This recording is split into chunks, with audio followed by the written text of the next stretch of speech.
نحمده ونصلي ونسلم على رسوله الكريم أما بعد فأعوذ بالله من الشيطان الرجيم بسم الله الرحمن الرحيم إن هذا القرآن يهدي للتي هي أقوم صدق الله العظيم۔ قابل قدر علماء ذوی الاحترام، حاضرین و حاضرات و ناظرین، السلام علیکم ورحمۃ اللہ وبرکاتہ۔ الصلاۃ والسلام علیک یا رسول اللہ، الصلاۃ والسلام علیک یا حبیب اللہ، الصلاۃ والسلام علیک یا نبی اللہ، الصلاۃ والسلام علیک یا نور اللہ، وعلی آلک و اصحابک یا حبیب اللہ، صلی اللہ تعالی علیہ وسلم۔ میرے پیارے آقا صلی اللہ تعالی علیہ وسلم کے پیارے دیوانوں،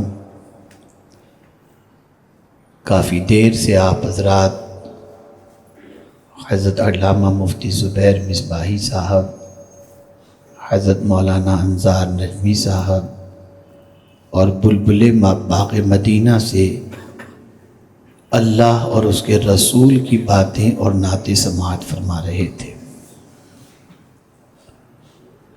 بہت اہم بات کی طرف میں آپ کی توجہ کو آج مبذول کرانا چاہوں گا۔ اگر سنجیدگی کے ساتھ آپ نے اپنی توجہ کو اس طرف کر دی تو ممکن ہے کہ بھٹکنے سے بچ جائیں گے انشاءاللہ اور سیدھے راستے کے مسافر بن جائیں گے۔ زمانہ گزر چکا، قرآن شریف کے آنے کے بعد بہت سارے بڑے بڑے رائٹر آئے، دنیا میں تبدیلیاں پیدا ہوئیں، سائنس اور ٹیکنالوجی کا دور شروع ہوا۔ یہ سب کچھ آ جانے کے باوجود بھی آج تک قرآن جیسی ایک کتاب کوئی لکھنے کی ہمت نہیں کر سکا۔ لکھنا تو بہت دور کی بات ہے، قرآن کی ایک سورت جیسی سورت بھی لانے سے قاصر ہے، اور دنیا کی ہزار ترقی کے باوجود اور سارے سائنٹسٹ مل کر کے بھی اس کتاب کی ایک سورت جیسی سورت بھی نہیں لا سکتے۔ آپ میں سے بہت سارے ایسے ہیں جو سوشل میڈیا سے، آرٹیفیشل انٹیلیجنس وغیرہ سے اور آئی ٹی کی فیلڈ سے بڑا گہرا تعلق رکھتے ہیں۔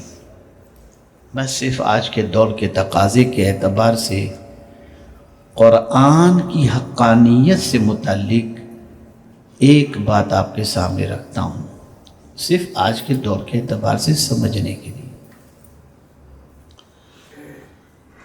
پہلے ایسا تھا کہ آدمی کچھ بھی مسئلہ جاننا ہو گوگل سے پوچھ لو، اب آج کے دور کے اندر چیٹ جی پی ٹی سے پوچھ لو۔ آپ چیٹ جی پی ٹی میں ایک کویشچن جو ہے رکھیں اور پوچھیں اس سے کہ کیا قرآن جیسی کوئی ایک سورت بھی ہو تو ہمیں بتاؤ، تو اتنا سب کچھ اس کے پاس ہونے کے باوجود چیٹ جی پی ٹی کی طرف سے جواب یہی ملے گا، نہ کوئی قرآن جیسی ایک سورت لا سکا ہے نہ لا سکے گا۔ میرے پیارے آقا صلی اللہ تعالی علیہ وسلم کے پیارے دیوانوں، یہ اللہ کی کتاب ہے۔ وہ قوم جو اس کتاب پر ایمان لائی، وہ قوم جو اس کتاب کو اللہ کی کتاب مانتی ہے، وہ قوم جو اس کے فائدے کا انکار بھی نہیں کرتی، اور وہ قوم جو اپنے بچے کو ابتدائی دنوں کے اندر قرآن شریف پڑھنا سکھاتی ہے، وہی قوم قرآن کی گائیڈ لائن کو فالو کرنے کے لیے تیار بھی نہیں، اور آج بھٹک رہی ہے کہ میری کامیابی کے لیے کون سی راہ ہے جسے میں اپناؤں تو میں کامیاب ہو جاؤں۔ اللہ عز و جل واضح طور پر فرماتا ہے ان ھذا القرآن یہدی للتی ہی اقوم،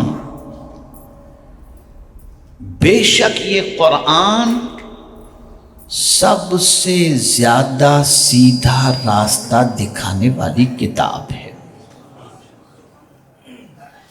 ایک نئے نقطے کی طرف آپ کی توجہ چاہوں گا۔ بے شک یہ قرآن سب سے سیدھا راستہ دکھانے والی کتاب ہے۔ اب سوال یہ پیدا ہوتا ہے کہ لوگوں کی مختلف منزلیں ہیں، کسی کی منزل سائنس ہے، کسی کی منزل ٹیکنالوجی ہے، کسی کی منزل میڈیکل ہے، کسی کی منزل افتاء ہے، کسی کی منزل حدیث ہے، کسی کی منزل فقہ ہے، کسی کی منزل تجارت ہے۔ ہر ایک دنیا میں مختلف دلچسپی رکھنے والے لوگوں کی جماعت موجود ہے۔ سوال یہ پیدا ہوتا ہے کہ کیا سائنس کے لیے بھی قرآن سیدھا راستہ دکھاتا ہے؟ یہ کتاب ٹیکنالوجی کی فیلڈ کے اندر بھی سیدھا راستہ دکھاتی ہے؟ کیا یہ قرآن جو ہے وہ میڈیکل کی فیلڈ میں بھی سیدھا راستہ دکھاتی ہے؟ کیا یہ قرآن تجارت کی فیلڈ میں بھی سیدھا راستہ دکھاتا ہے؟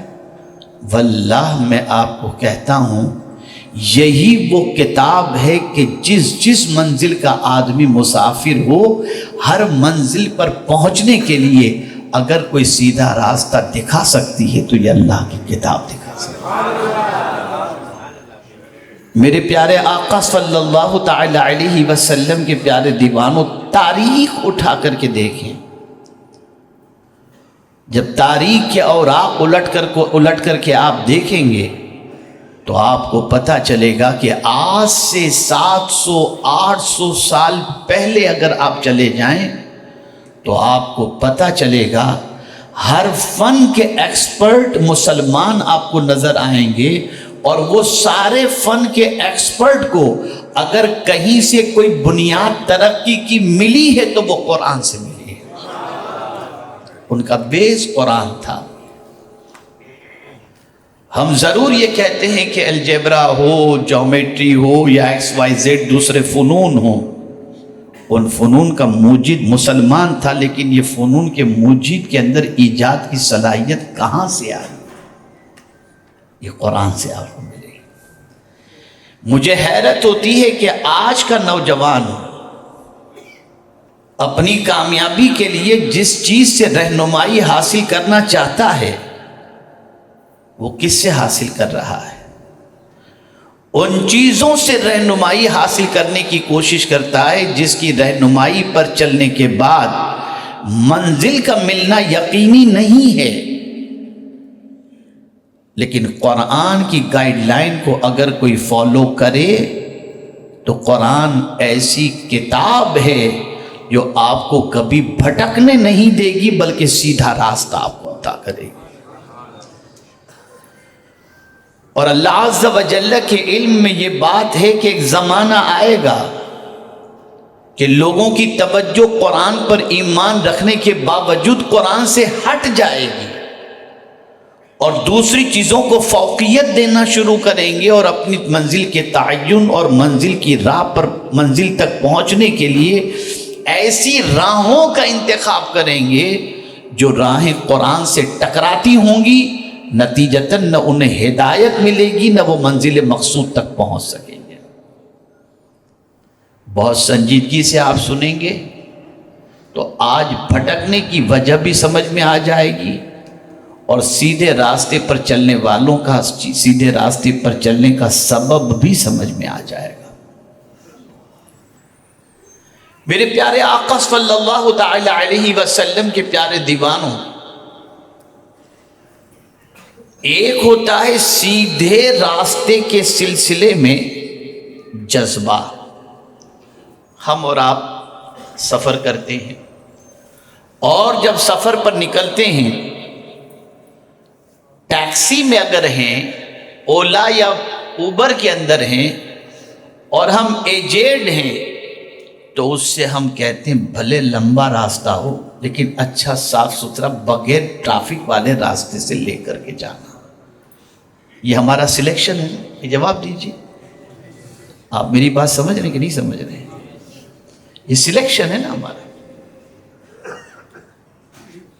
میرے پیارے آقا صلی اللہ علیہ وسلم کے پیارے دیوانوں، تو پہلے راستے کے حوالے سے اپنی صحت، اپنی طبیعت، اپنی مینٹلٹی کو سامنے رکھ کر کے ہم نے جب گاڑی چلانے والے سے کہا کہ منزل ہماری وہ ہے، راستہ ایسے راستے سے لے کے جانا جہاں پر ہمیں دقت نہ ہو اور آرام سے پہنچ جائیں، پتہ چلا کہ ہم نے پہلے اپنا پلان بنایا، مائنڈ سیٹ کیا، اور پھر اس کے بعد ان کے سامنے یہ بات رکھی۔ وہ کچھ نہیں کرے گا آج کے دور کے اندر، فوراً گوگل، جی پی ایس، کہاں ٹریفک ملے گی، کہاں سے شارٹ کٹ ہے، وہ دبائے گا اور پھر لے کر کے چل پڑے گا۔ اور اگر وہ ٹیڑھا چل رہا ہے تو آپ خود جی پی ایس میں دیکھ لیں گے۔ اب تو ایسا نہیں کہ صرف پہلے کی طرف فلائٹ ہی میں جی پی ایس رہتا ہے، اب تو ہر موبائل میں جی پی ایس۔ نتیجتاً آپ خود بھی اپنے اعتبار سے راستے کا تعین کر کے اسے بتا سکیں گے تم غلط راستے پہ لے کے جا رہے ہو، ادھر سے لے کر کے جاؤ، ہے نا؟ یہ ساری جستجو، یہ ساری چیزیں آپ کس بنیاد پر کر رہے ہیں؟ اللہ نے آپ کو عقل دی ہے تو آپ کر رہے ہیں۔ توجہ چاہوں گا، اللہ نے آپ کو عقل دی ہے تب یہ آپ کر رہے ہیں، تو اللہ نے ہدایت کے 3 ذریعے رکھے اور بتا دیا قیامت میں تمہارا کوئی ایکسکیوز بھی قابل قبول نہیں ہوگا۔ مجھے معلوم نہیں تھا اس لیے مجھ سے گناہ ہو گیا، نہیں، ہم نے تمہیں 3 ذرائع دیے تھے سیدھے راستے پر چلنے کے لیے، تاکہ قیامت میں تم کوئی ایکسکیوز پیش نہ کر سکو۔ سب سے پہلا راستہ جو تم کو ہم نے دیا ہدایت کے لیے، جو ذریعہ عطا کیا، وہ خود تمہاری ذات ہے۔ تمہارے اندر ہی ہم نے ایسے جذبات رکھ دیے جس سے تم اچھے اور برے کی تمیز اور سیدھے راستے پر چلنے کا اپنے اندر جذبہ پیدا کر سکو۔ میں آپ کو قرآن کی روشنی میں بتاتا ہوں، فَأَلْهَمَهَا فُجُورَهَا وَتَقْوَاهَا۔ میرے پیارے آقا صلی اللہ تعالی علیہ وسلم کے پیارے دیوانوں، اللہ نے الہام فرما دیا برائی کے حوالے سے بھی اور تقوی کے حوالے سے۔ آپ کہیں گے میری سمجھ میں بات نہیں، میں سمجھا دیتا ہوں، بہت ایزی سمجھا دوں گا۔ اور وہ یہ ہے کہ انسان جب کوئی گناہ کرتا ہے تو اسے چھپاتا ہے، لیکن نیکی کرتا ہے تو بولیے میری بات اگر سمجھ میں آ رہی ہے اور مائنڈ بالکل میری گفتگو کی طرف ہے تو آپ مجھے جواب دیجیے گا۔ انسان گناہ چھپاتا ہے اور نیکی دکھاتا ہے۔ سوال یہ پیدا ہوتا ہے کہ گناہ چھپانے کے بارے میں کس نے کہا؟ ضمیر کہہ رہا ہے۔ تو گناہ بتائے گا تو ذلیل ہو جائے گا۔ تیرے گناہ کے بارے میں لوگوں کو خبر ہوگی تو لوگ تجھ سے نفرت کریں گے۔ تو یہ اندر سے جو آواز آتی ہے، یہ اللہ کی طرف سے ایک ہمیں سیدھا راستہ دکھانے کے لیے اللہ نے ہماری طبیعت کے اندر یہ بات رکھی ہے کہ میرے بندے، میں نے تجھے جج کرنے کی اور تجھے تمیز کرنے کی صلاحیت دے دی ہے، اور یہ چیز تیرے اندر میں نے رکھ دی ہے تاکہ تو اچھے اور برے کی تمیز پیدا اپنی زندگی میں کر سکے۔ اس کو دوسرے اینگل سے سمجھایا، وَهَدَيْنَاهُ النَّجْدَيْنِ، ہم نے ان کو خیر و شر دونوں کی راہ دی۔ مفسرین کی تفسیر کے اندر نجدین سے یہ بھی آیا ہے دو ابری ہوئی چیز. نجد کو نجد اس لیے کہتے ہیں کہ وہ ابھرا ہوا ہے. ٹھیک ہے نا؟ دو ابری ہوئی چیز کی طرف ہم نے ان کو ہدایت دی.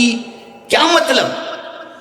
ایک بچہ جو ماں کے پیٹ کے اندر، کوئی اس کو کھلانے پلانے والا کس طریقے سے وہ جیتا ہے وہ وہی جانتا ہے، لیکن ماں کے پیٹ سے نکل کر سیدھا ماں کے پستان کو چوسنا شروع کر دیتا ہے. یا اللہ، اس بچے کو کیسے پتا چلا کہ ماں کے پستان میں اس کی غذا ہے؟ تو قرآن جواب دیتا ہے ہم نے اس کو یہ ہدایت دی، ہم نے اس کو یہ راستہ دکھایا، ہم نے اس کو ہدایت دی. تو میرے پیارے آقا صلی اللہ علیہ وسلم کے پیارے دیوانوں، کوئی ایکسکیوز پیش نہیں کر سکتا کہ مجھے معلوم نہیں تھا. ہر آدمی کے انٹرنل جذبات کے اندر، اس کے نفس کے اندر، اس کی ذات کے اندر، اس کی فیلنگ کے اندر اللہ عز و جل نے اچھائی اور برائی کے بارے میں تمیز رکھ دی. اس لیے میری یہ بات یہاں پر جو پڑھے لکھے ہیں وہ اچھی طرح سے ذہن میں رکھیں. گناہ کر کے انسان ڈپریشن میں چلا جاتا ہے اور نیکی کر کے انسان فریش ہو جایا کرتا ہے. گناہ انسان کو بزدل کر دیتا ہے اور نیکی انسان کو طاقتور کر دیتی ہے. تو اے رسول اعظم صلی اللہ علیہ وسلم کے پیارے دیوانوں، اللہ نے ہمارے وجود میں یہ چیز رکھی. آپ دیکھتے ہوں گے مسجد سے نکل کر کوئی بے چین نہیں ہوتا، سنیما گھر سے نکل کر بے چین ضرور ہوگا، زنا کے اڈے سے نکل کر بے چین ضرور ہوگا، شراب کے اڈے سے نکل کر بے چین ضرور ہوگا. اور اگر ان برائیوں کے اڈوں سے وہ نکلتا ہے تو رومال یوں منہ پہ رکھ کے نکلے گا، کوئی دیکھ نہ. بھائی کس نے کہا کہ رومال منہ پہ رکھ کے نکلو؟ ضمیر کہہ رہا ہے کہ تو اچھا کام کر کے نہیں آ رہا. یہ ضمیر کے اندر صلاحیت کس نے پیدا کی؟ اس قادر مطلق نے پیدا کر دی، تاکہ کوئی ایکسکیوز نہ رہے، کوئی بہانہ نہ رہے کہ مجھے معلوم نہیں تھا. دوسرا ذریعہ اللہ عز و جل نے انبیاء کرام علیہم السلام کو رکھا کہ کوئی کہہ دے کہ مجھے تو اتنا ہی معلوم تھا اور نہیں معلوم تھا.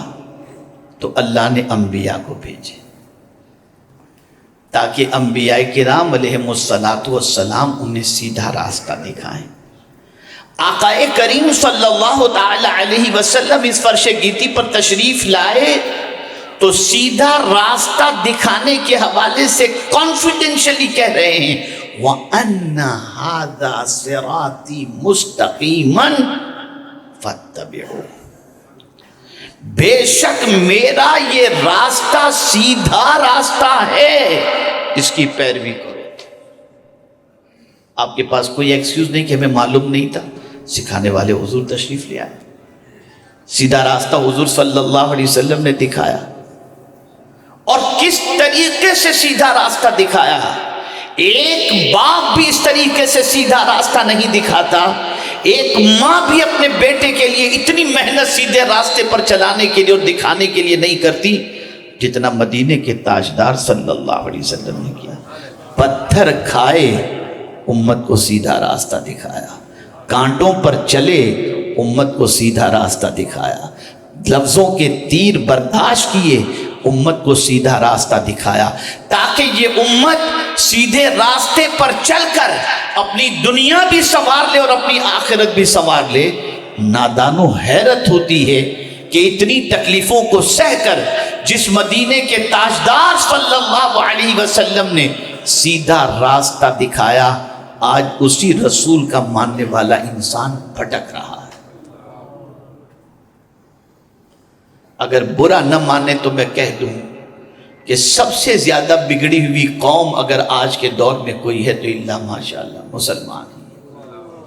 برا مت مانیے گا.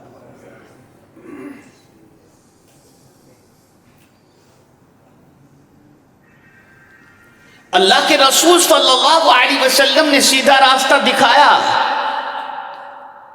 اور اسی لیے قرآن نے کہا کہ اگر تم ہدایت پانا چاہتے ہو فَاتَّبِعُوهُ لَعَلَّكُمْ تَهْتَدُونَ، میرے محبوب کے پیچھے پیچھے چلو تاکہ تمہیں ہدایت نصیب ہو جائے۔ اور پھر کمال کی بات، اللہ اکبر، میں جب سورہ فاتحہ کو پڑھتا ہوں اور اس اینگل سے دیکھتا ہوں تو میری عقل دنگ رہ جاتی ہے کہ آپ دیکھیں جہاں ہم نے یہ کہہ دیا ایاک نعبد و ایاک نستعین، بے شک ہم تیری ہی عبادت کرتے ہیں اور تجھی سے مدد مانگتے ہیں، اتنا کہنے کے بعد اب اللہ سکھا رہا ہے اب مجھ سے مانگنا ہے نا، میری مدد مانگے ہو نا اور میری عبادت کرتے ہو نا اور کرنے کی بات کر رہے ہو نا، اب مجھ سے دعا کرو۔ تو کیا دعا کرو؟ تو کہا کہو اہدنا الصراط المستقیم، ہم کو سیدھے راستے پر چلا۔ اور پھر بتا دیا ہیرو ہیروئن کو مت دیکھنا، میں تم کو بتاتا ہوں کہ سیدھا راستہ کون سا ہے، کس راستے پر چلو گے تو مجھے پالو گے۔ تو فرمایا کہو صراط الذین انعمت علیہم، ان کے راستے پر چلا جن پر تیرا انعام نازل ہوا۔ اور پھر بتا دیا کہ انبیاء، صدیقین، شہداء اور صالحین یہ وہ جماعت ہے کہ ان کے راستے پر چلو گے تو بھٹک نہیں سکتے، منزل مقصود تک تم پہنچ جاؤ گے۔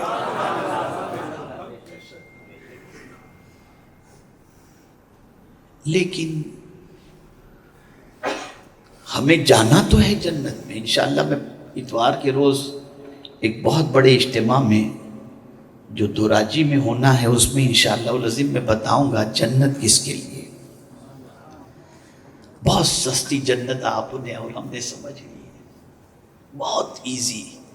دنیا کا ایک مکان بنانا ہو تو زندگی پوری لگ جاتی ہے، تب جا کے ایک مکان بنتا ہے، اور جنت دنیا میں گناہ کر کے ہم کو مل جائے گی، اتنی سستی ہم نے جنت سمجھ لی۔ اسی کو قرآن نے عقلی اصلاح کرتے ہوئے فرمایا ام حسبتم ان تدخلوا الجنہ ولما یاتکم مثل الذین خلوا من قبلکم مستهم البأساء والضراء وزلزلوا حتى يقول الرسول والذین آمنوا معه متى نصر اللہ الا ان نصر اللہ قریب۔ کیا تم نے یہ گمان کر لیا ہے کہ یوں ہی جنت میں داخل ہو جاؤ گے؟ اتنا ایزی ہم نے سمجھ لیا۔ آپ ذرا سوچو تو صحیح، ذرا غور تو کرو، اتنا ایزی ہے جنت میں چلا جانا؟ اگر اتنا ہی ایزی ہوتا جنت میں چلا جانا تو پھر اتنی مصیبتیں صحابہ نے کیوں جھیلی، اتنی تکلیفیں اولیاء کرام نے کیوں برداشت کی، یہ سب کیوں ساری تکلیفوں کو جھیلے؟ یہ بتانے کے لیے کہ جنت اتنی سستی نہیں ہے اور اتنی آسان نہیں ہے، بڑے پاپڑ بیلنے پڑیں گے اور بڑی تکلیفوں کی وادیوں سے گزرنا پڑے گا، تب جا کر کے جنت تمہارے ہاتھوں میں آ سکتی ہے۔ تو عرض یہ کر رہا تھا کہ ہم دعا کرتے ہیں اہدنا الصراط المستقیم، ہم کو سیدھے راستے پر چلا۔ تھوڑا سا اپنے گریبان میں جھانک کر دیکھیں کہ ہر رکعت میں ہم پڑھتے ہیں اور حیرت کی بات اللہ کے سامنے کھڑے ہو کر کے دعا کرتے ہیں اہدنا الصراط المستقیم صراط الذین انعمت علیہم، ہم کو سیدھے راستے پر چلا، ان کے راستے پر جن پر تیرا انعام نازل ہوا۔ لیکن نہ راستہ جانتے ہیں نہ اندر سے اس راستے پر چلنے کا کوئی جذبہ ہے، لپ سروس سے، زبان سے۔ کیا کبھی زندگی میں آپ نے ایسی بھی نماز ادا کی کہ جب اہدنا الصراط المستقیم اور صراط الذین انعمت علیہم پڑھے ہوں تو اندر سے ضمیر یہ کہے کہ اب باہر نکل کر میں گمراہوں کے راستے پر نہیں، میں اس راستے پر چلوں گا جو اللہ والوں کا راستہ تھا؟ شاید زندگی میں کوئی نماز ایسی ہماری ہوئی ہو، بلکہ حال تو یہ ہوتا ہے کہ مسجد کی ٹوپی پہن کر مسجد میں نماز پڑھے اور باہر نکل کر کوئی لڑکی نکلی تو گھرنا شروع کر دی، اتنی دیر بھی نماز کا اثر نہ رہا۔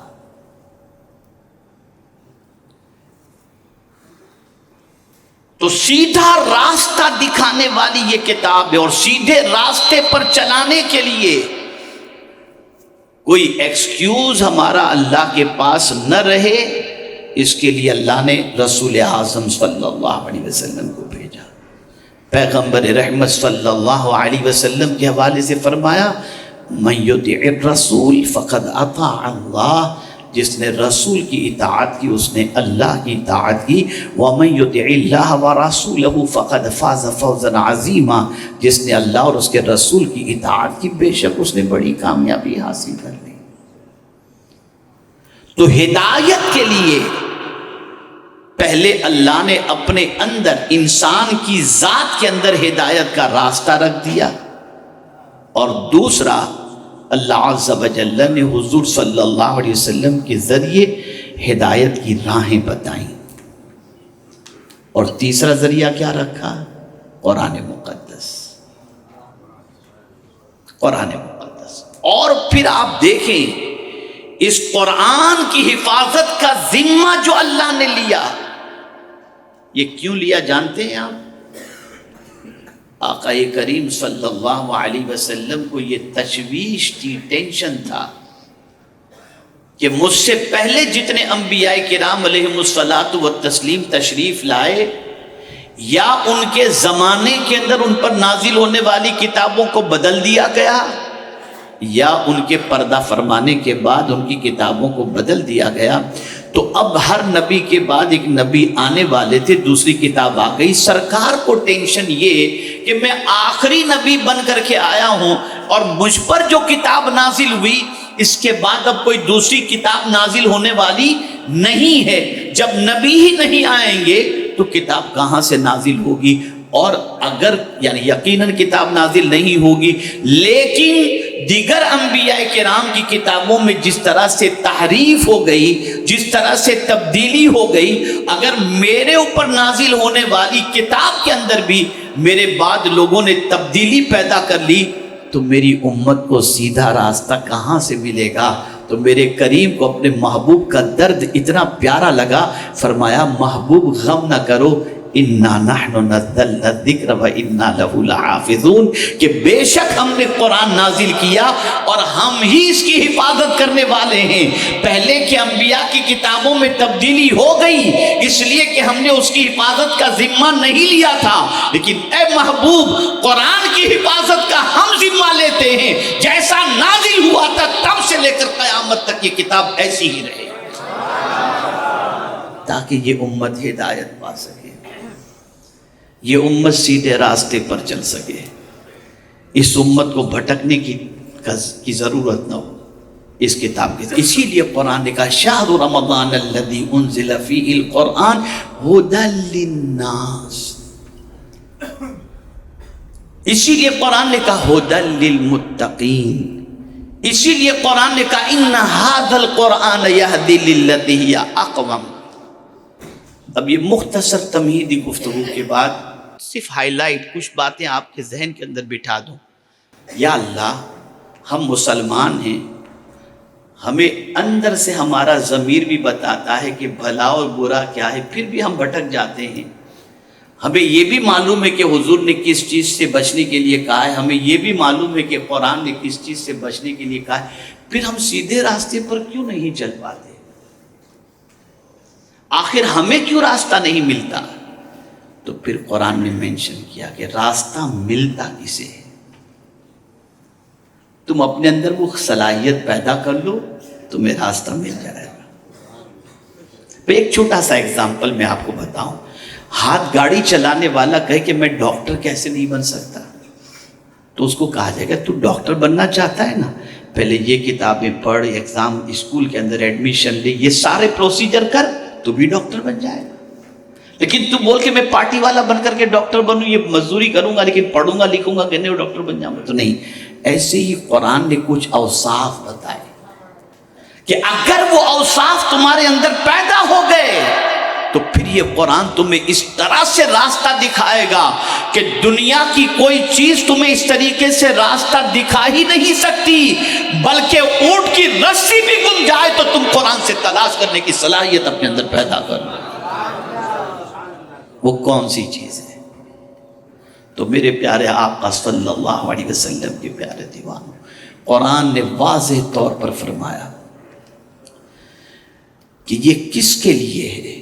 ہدی ورحمۃ للمؤمنین، مومنین کے لیے۔ آپ کہیں گے میں بھی مومن ہوں، بس اپنے مومن ہونے کے حوالے سے ایک آیت کے اعتبار سے کہ ہم پورے مومن ہیں، کچے مومن ہیں، نام کے مومن ہیں، کیسے مومن ہیں، صرف ایک آیت کے ذریعے سمجھ لیں۔ میں کسی مفتی صاحب کا فتویٰ نہیں دے رہا ہوں، میں قرآن کا ڈائریکشن، ایک آیت اللہ نے واضح طور پر فرمایا انما المؤمنون الذین اذا ذکر اللہ وجلت قلوبهم وَإِذَا تُلِيَتْ عَلَيْهِمْ آيَاتُهُ زَادَتْهُمْ ایمانا۔ مومن تو وہی ہے، یہ اللہ کا فتویٰ ہے، یہ اللہ کا فرمان ہے، مومن تو وہی ہے جس کے سامنے اللہ ذکر کیا جائے تو اس کا دل کانپنے لگتا ہے، یہ مومن ہے۔ کانپتا ہے کبھی ہمارا دل؟ اور جب کانپے گا نہیں تو راستہ ملے گا کیسے؟ اور صحابہ کی پوری زندگی دیکھ لیجئے، ان کے سامنے لفظ اللہ کہا جاتا تھا کانپ اٹھتے تھے، اس لیے کہ وہ اللہ کی طاقت کے بارے میں جانتے تھے، اس کی قوت کے بارے میں جانتے تھے، اس کا سمیع ہونا جانتے تھے، بصیر ہونا جانتے تھے، جبار ہونا جانتے تھے، قہار ہونا جانتے تھے، یہ سب کچھ وہ جانتے تھے، اس لیے وہ اللہ سے ڈرتے تھے، اس کا نام سن کر کانپ جاتے تھے۔ جس طریقے سے آج کا مسلمان جیسے ہی کہہ دیا جائے ای ڈی والے آئے کانپنا شروع کر دیتا ہے، بیپاری کے سامنے کہا جائے آئی ٹی والے آئے کانپنا شروع کر دیتا ہے، اس لیے کہ وہ جانتا ہے کہ وہ کرے گا کیا، لیکن ہم اپنے اللہ کے بارے میں کچھ نہیں جانتے، اس لیے اللہ کا نام سن کے کانپتے نہیں کانپتے۔ اگر ہم جان لیتے کہ اللہ کون ہے، اس کی طاقت و قوت کیا ہے، تو جب کبھی اللہ کہا جاتا تو اندر سے ضمیر کہتا سنبھل کر کے۔ مجھے یاد آ رہا ہے کہ حضرت حسن بصری رضی اللہ تعالیٰ عنہ یا بایزید بستامی علیہ رحمہ جب مسجد میں نماز کے لیے جاتے تھے وہ کانپتے تھے، چہرے کا رنگ اڑ جاتا تھا۔ کسی نے پوچھا حضور کہیں اور جانے کے لیے آپ اس طریقے سے زرد چہرہ آپ کا نہیں ہوتا، مسجد میں جب جانا ہوتا ہے تو آپ کا چہرہ اتنا زرد کیوں ہوتا ہے؟ فرماتے تجھے کیا معلوم میں کس کے گھر میں جا رہا ہوں، کس کے گھر جا رہا ہوں، تجھے کیا معلوم۔ یہ کیفیت اس وقت ہوتی ہے جب معرفت توحید نصیب ہو جائے، معرفت الہی نصیب ہو جائے۔ تو میرے پیارے آقا صلی اللہ علیہ وسلم کے پیارے دیوانوں، قرآن نے کہا ہدی ورحمۃ للمؤمنین۔ اسی طریقے سے یہ کتاب کس کے لیے ہدایت کی ہے؟ ہدی للمتقین، اللہ سے ڈرنے والوں کے لیے یہ کتاب ہدایت کی کتاب ہے۔ تو اس کتاب سے سب سے زیادہ فائدہ اور سب سے زیادہ راستہ اس کتاب سے جس بندے کو ملتا ہے وہ بندہ ہے جس کے سینے میں صحیح معنوں میں ایمان بھی ہو اور جس کے دل کے اندر صحیح معنوں میں اللہ کا ڈر بھی موجود ہو۔ اب ہدایت کسے نہیں ملتی، ذرا اسے بھی سن لیجیے گا تاکہ پتہ چل جائے، اور پھر ہم اپنے بارے میں خود جائزہ لے لیں۔ حالانکہ بہت آیتیں ہیں اس پر، لیکن بس ایک آیت پر روشنی ڈال دو۔ ہدایت کس سے نہیں ملتی، پھر اپنا جائزہ لیں کہ ہمیں جو راستہ نہیں ملتا تو کہیں اس کی وجہ یہ تو نہیں کہ یہ خامیاں ہمارے اندر ہیں۔ آئیے ایک آیت پیش کرتا ہوں۔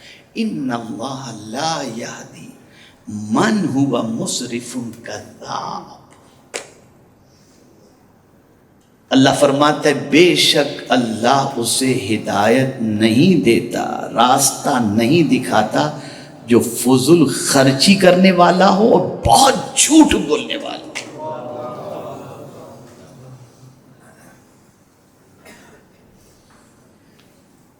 دیکھو اپنے آپ کو، کہیں فرمایا ان اللہ لا یہدی القوم الظالمین، بے شک اللہ اس قوم کو ہدایت نہیں عطا کرتا جو ظلم کرنے والے ہیں۔ اس میں کوئی شک نہیں کہ یہاں پر ان لوگوں سے متعلق ہے جن لوگوں نے کفر کی وادیوں میں اپنی زندگی گزاری، لیکن اگر ان کفر کی وادیوں میں زندگی گزارنے والوں کے اوصاف اگر ہماری زندگی میں بھی آ جائیں تو ہم بھی اللہ کے راستے پر چلنے سے قاصر ہو جائیں گے، ہم بھی قاصر ہو جائیں گے۔ میرے پیارے آقا صلی اللہ علیہ وسلم کے پیارے دیوانوں، کوئی ایکسکیوز قیامت میں آپ اور ہم پیش نہیں کر سکتے کہ ہم کو معلوم نہیں تھا۔ آپ کو سب چیزوں کی معلومات حاصل ہو گئی اس لیے کہ آپ کو انٹریسٹ اس کے اندر تھا، دلچسپی تھی، لیکن اللہ کی بارگاہ کے اندر اللہ کے راستے پر چلنے کے سلسلے میں آپ کو انٹریسٹ تھا ہی نہیں، اس لیے معلومات نہیں ہوئی۔ آپ کہیں گے بڑی عجیب بات کریں، بالکل آپ کو اگر شوق ہوتا کہ نماز میری درست ہو تو مسئلہ سیکھنے کے لیے نکلتے ہیں۔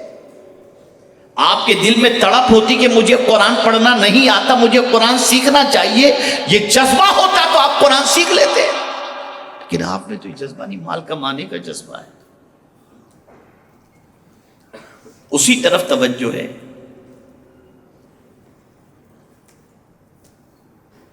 اسی طرف دھیان ہے۔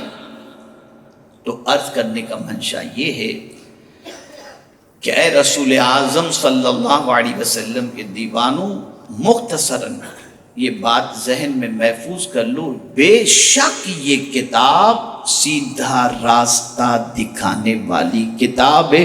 تم جس فیلڈ کے اندر بھی سیدھا راستہ دیکھنا چاہو، یہ کتاب تمہیں سیدھا راستہ دکھائے گی۔